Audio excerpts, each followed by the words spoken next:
왜 내가 2등급인지를 모르잖아요. 아, 내가 어느 정도 그레이드구나, 내가 심하구나, 안 심하구나, 어느 정도 예측이 가능하니까.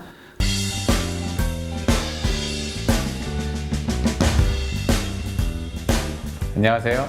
남성 체형을 연구하는 의사 황인성입니다.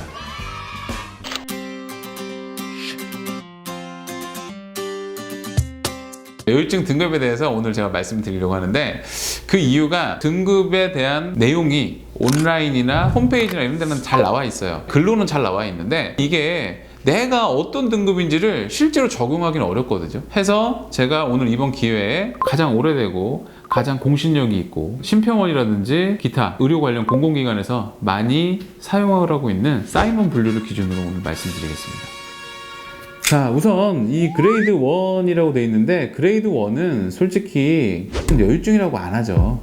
그리고 실제로 심사평가원에서 제공하는 그 기준도 2A 그레이드 이상입니다. 결국은 제일 중요한 게 이 2A와 2B 그레이드예요. 그런데 2A하고 2B 구별하기가 좀 애매하고요. 모식도만 봤을 때 이제 IF라고 되어 있는데, 쉽게 얘기하면 그냥 유선 하 폴드라고 합니다. 폴드가 없는 경우가 2A고요. 이 폴드가 조금이라도 있으면 다 2B라고 보시면 돼요. 내 자신이 거울을 봐도 알 수가 있어요.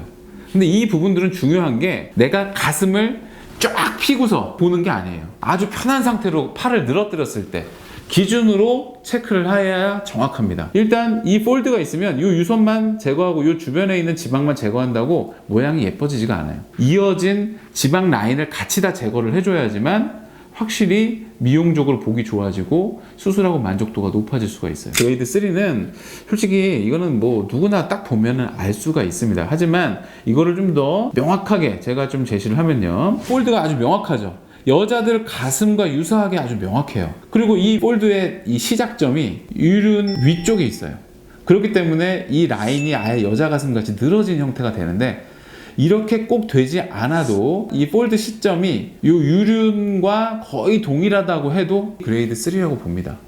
이렇게 모식도를 본 거와 내 사진을 봤을 때, 내 몸을 봤을 때 또 잘 모를 거예요. 그래서 제가 몇 가지 사진을 좀 준비했거든요. 사진을 좀 보시면서 제가 다시 한번 설명을 드려보겠습니다. 자, 일단 이 환자 같은 경우는 유선이 많이 발달이 된 친구고요. 하지만 뭔가 폴드라든 이런 건 전혀 없습니다. 그래서 이거는 그레이드 2A라고 보실 수 있고, 이런 정도의 환자분들도 이 부분에 대한 돌출 때문에 수술을 받기 원하시는 분들도 상당히 많아요. 그레이드 2B 같은 경우는 워낙 좀 애매해요. 그래도 판단하기에 좀 도움이 될 수 있는 몇 가지 좀 팁을 제가 드릴 건데, 자, 요거는 모두 다 그레이드 2B에 해당하는 여유증 등급이에요. 일단 요 지방형 같은 경우는 폴드라고 하는 게 이렇게 사진으로 봤을 때는 명확하지가 않아요. 하지만 여기에 보면 실루엣이 이렇게 좀 넓게 보입니다. 이런 부분들이 폴드라고 봐야 돼요. 이 사진 같은 경우는 이제 앞에서 봤을 때 이런 폴드를 중심으로 해서 넓게 지방이 형성이 돼 있어요. 이제 유선형을 말씀드리면, 일단 유선이 상당히 많이 발달이 되어 있어요. 지방도 어느 정도 분포를 하고 있지만 유선이 많이 발달한 부분들로 인해서 일단 바라보는 각도가 조금 아래로 떨어지죠. 이건 유선이 무겁기 때문에 좀 아래로 떨어지는 느낌이 생기고, 지방이 많지 않더라도 자연히 이런 폴드가 형성이 돼요. 그 다음에 이 혼합형 같은 경우는 보시면은 똑같이 유선형과 유사하게 좀 바라보는 쪽이 좀 아래쪽으로 돼 있죠. 이거는 왜냐? 유선이 조금 크고 조금 무겁기 때문에 이렇게 떨어지는 부분들이 있고요. 지방이 같이 좀 많이 발달이 돼 있어요. 그렇기 때문에 뭐 당연히 폴드는 생기고, 이런 혼합형 같은 경우가 어떻게 보면 제일 등급 구분하기가 쉽습니다. 마지막으로 이제 3등급인데, 이 사람은 정말 지방도 많고 유선도 크고, 이 유선이 어느 정도 볼륨감도 있고 안쪽까지 폴드가 생겨 있습니다. 이거보다 더 심하신 분들도 있죠. 이분이 만약에 살이 빠진다고 하면 이 유륜이 더 아래로 내려갈 거예요. 이런 3등급 환자분들 같은 경우는 2번이나 3번에 나눠서 수술하는 경우도 있습니다. 사진상으로 보면 유선형에서 비교적 유륜이 커 보이는데, 유륜의 크기와 유선형이 서로 연관이 있나요? 맞아요. 유륜의 크기가 클수록 당연히 유선형일 가능성이 높습니다. 그건 유륜이 크다는 거는 당연히 그 주변, 그 안쪽에 유선이 넓게 분포하고 있다는 뜻이에요. 그리고 이런 혼합형 같은 경우도 당연히 유선이 어느 정도 좀 유륜이 좀 큰 편인 경우가 많고요.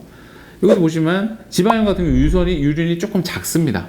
대개가 다 그래요. 자, 여유증 등급을 환자분들이 알고 계시면 내가 좀 등급이 높기 때문에 내가 어느 정도 관리 기간도 길어지고 수술하고 나서 좀 불편한 기간도 좀 오래 걸리고 어느 정도 마음의 준비를 할 수 있는 그런 차원에서는 좀 도움이 될 수 있을 거라고 저는 생각하고요. 의사 입장에서도 저희가 수술하는 범위를 결정하는 부분들, 그 다음에 수술하는 방법을 결정하는 부분들, 수술하고 나서의 예우를 환자분께 말씀을 드릴 근거가 돼요. 여유증 등급은 내가 수술을 결정하는 데 있어서 그냥 하나의 참고사항이 될 수 있다는 점만 알고 계시면 될 것 같습니다.